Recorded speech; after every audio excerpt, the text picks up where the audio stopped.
So student, now you know the basics about the cells and the types of cells. Now we will study the type of cell division.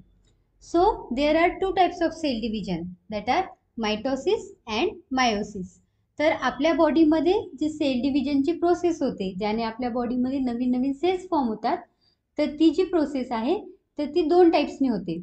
एक आहे mitosis आणि एक आहे meiosis. तर बघा, मायटोसिसची ही process आहे तर ही सोमॅटिक सेल्समध्ये होत असते. आता सोमॅटिक सेल्स म्हणजे काय ते तुम्हाला माहीत आहे.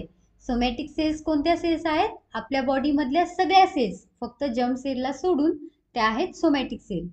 तर मायटोसिस ही प्रोसेस सोमॅटिक सेल्समध्ये होते अँड मायोसिस ही प्रोसेस जर्म सेल्समध्ये होत असते. तर सर्वात आधी आपण बघू मायटोसिस, मायटोटिक सेल डिव्हिजन. तर मायटोसिस सेल डिव्हिजन होण्याआधी सेलमध्ये काही प्रोसेसेस होतात किंवा आपण याला डिवाइड करू शकतो. बघा, मायटोसिस सेल डिव्हिजन. तर यामध्ये दोन स्टेप्स होतात. पहिली जी स्टेप आहे ती असते preparatory phase and second one is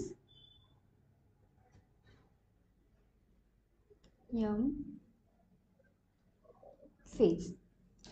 मग प्रिपेरेटरी फेज म्हणजे काय? बघा, आता जेव्हा आपल्याला कोणतीही गोष्ट करायची असते तर तेव्हा आपण काय करतो, त्याच्या आधी स्वतःला प्रिपेअर करतो किंवा त्याच्या आधी त्याच्या प्रिपेरेशन करतो. जसं की तुम्हाला एक्झाममध्ये जायचं असेल तर तुम्ही डायरेक्टली एक्झाममध्ये जाता का? डायरेक्ट पेपर द्यायला जाता का? नाही. तुम्ही काय करता, आधी त्याची प्रिपेरेशन करता, आधी स्टडी करता, त्यानंतर मग तुम्ही पेपरसाठी जाता, एक्झाम द्यायला जाता. तसंच मग आता सेलला सुद्धा सेल डिव्हिजन करायची आहे, प्रोसेस करायची आहे. तर ती प्रोसेस करण्याआधी सेल स्वतःला प्रिपेअर करते आणि त्यानंतर मग ती ॲक्च्युअल प्रोसेस करते. तर ती जी प्रिपेरेशनची फेज आहे त्याला म्हणतात प्रिपेरेटरी फेज. मग प्रिपेरेटरी फेजमध्ये सेल काय करणार, सेलला काय प्रिपेअर करायचं आहे? तर सेल डिव्हिजन म्हणजे काय आपल्याला माहित आहे. सेल डिव्हिजन म्हणजे एका सेलपासून न्यू डॉटर सेल्स फॉर्म होणे. जसं की मायटोसिस सेल डिव्हिजन मध्ये एका पॅरेंट सेल पासून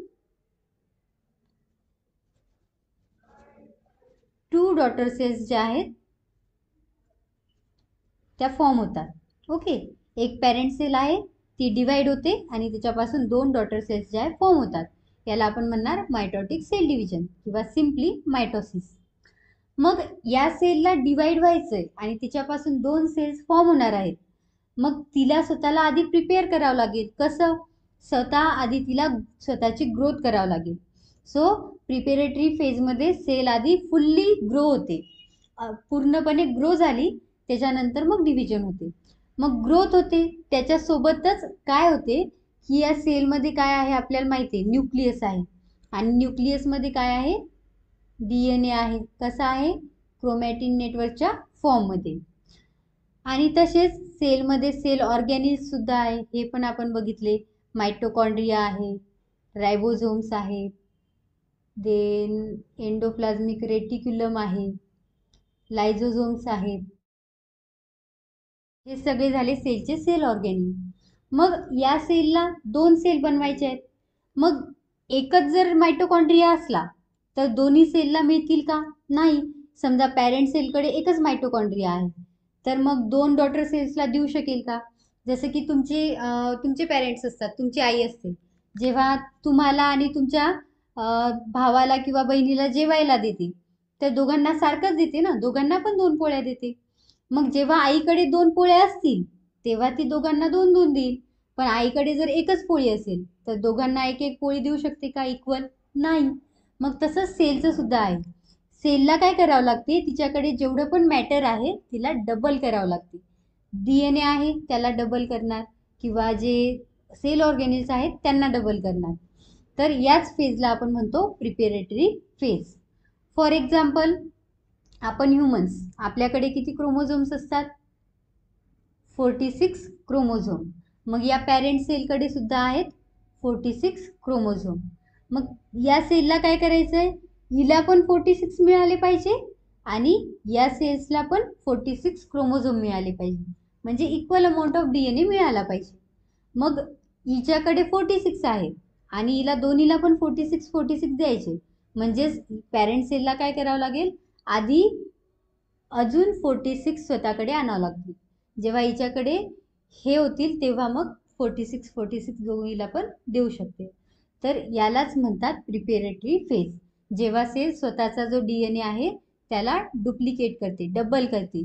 जर n नंबर ऑफ DNA असेल तर त्याला 2n करते, 2n असेल तर त्याला 4n करते, म्हणजे डबल करते.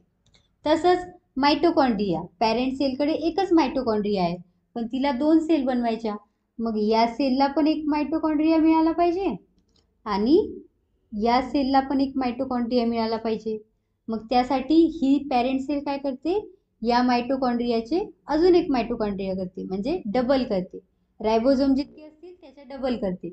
एंडोप्लाझ्मिक रेटिक्युलम डबल करते, म्हणजे प्रत्येक सेल ऑर्गॅनिलला 2-2 करून घेते, म्हणजे हिला एक देऊ शकते, हिला एक देऊ शकते. तर या पूर्ण फेजला आपण म्हणतो प्रिपेरेटरी फेज, ज्यामध्ये सेल काय करते, cell doubles up all its component. Okay, now you understand about the preparatory phase.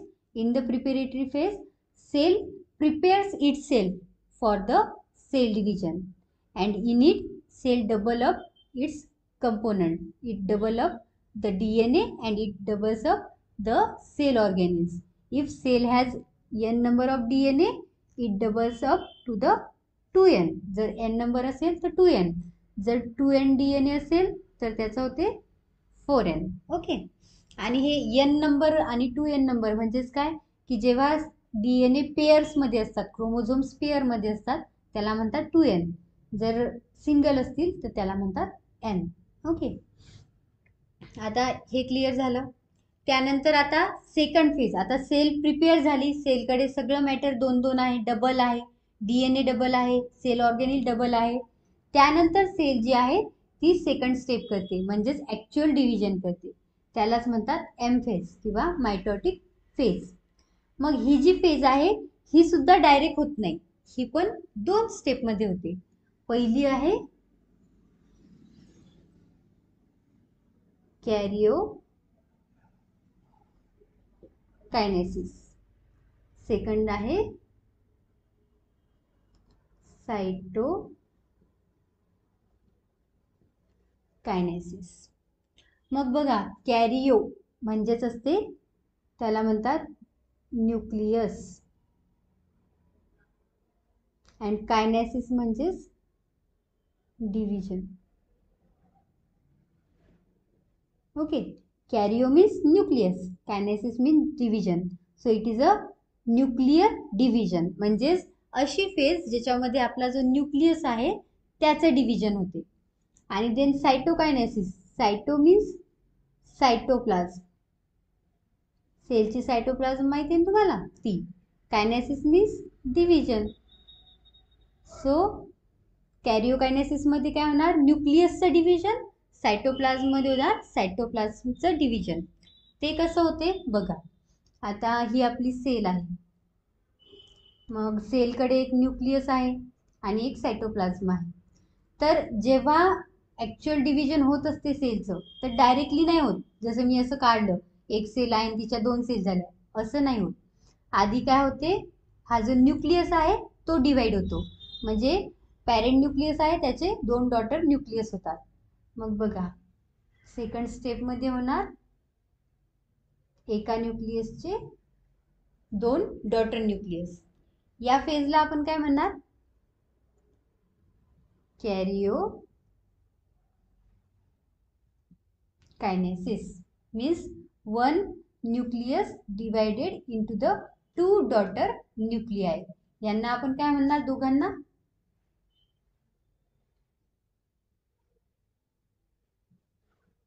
Daughter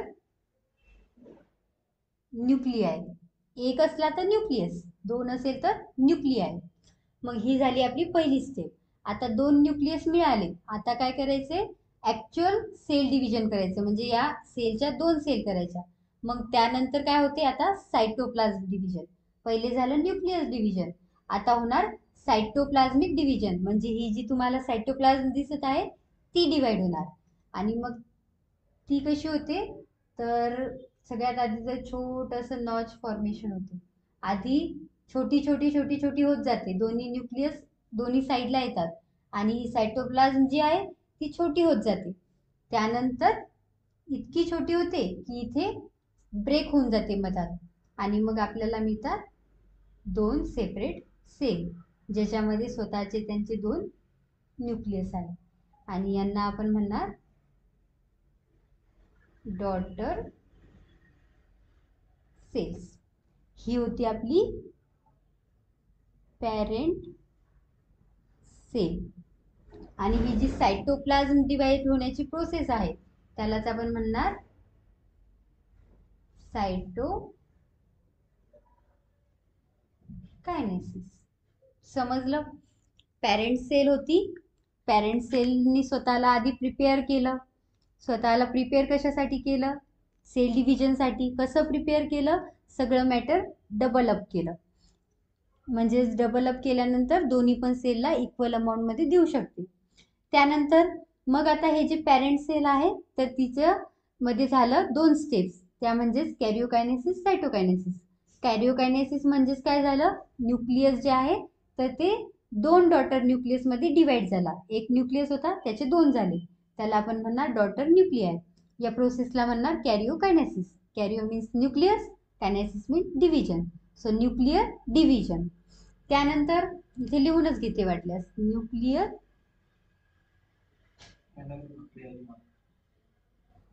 nuclear division म्हणजेच काय, एक न्यूक्लियस होता सेलकडे त्याचे दोन न्यूक्लियस झाले, त्यालाच आपण म्हणणार डॉटर न्यूक्लिआय, दोन आहेत म्हणून.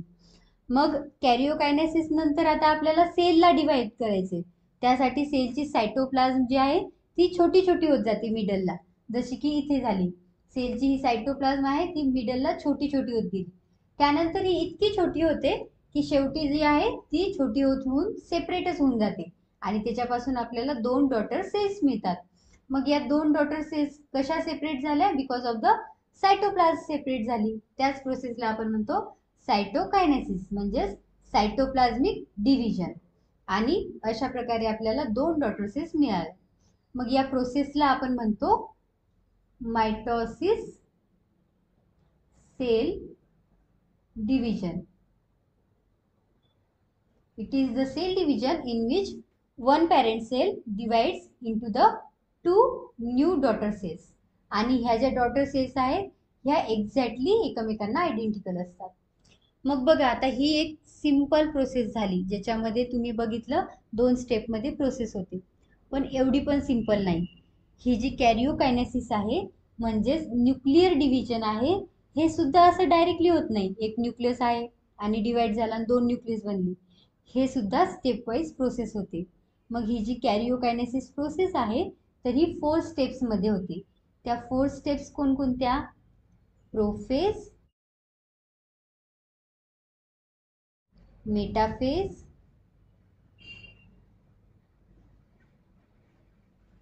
एनाफेज,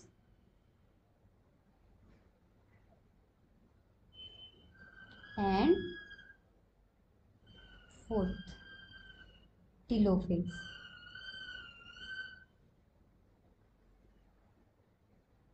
ओके, ह्या 4 स्टेप जेव्हा होतात तेव्हा आपल्या एका न्यूक्लियस पासून आपल्याला दोन न्यूक्लियस मिळतात.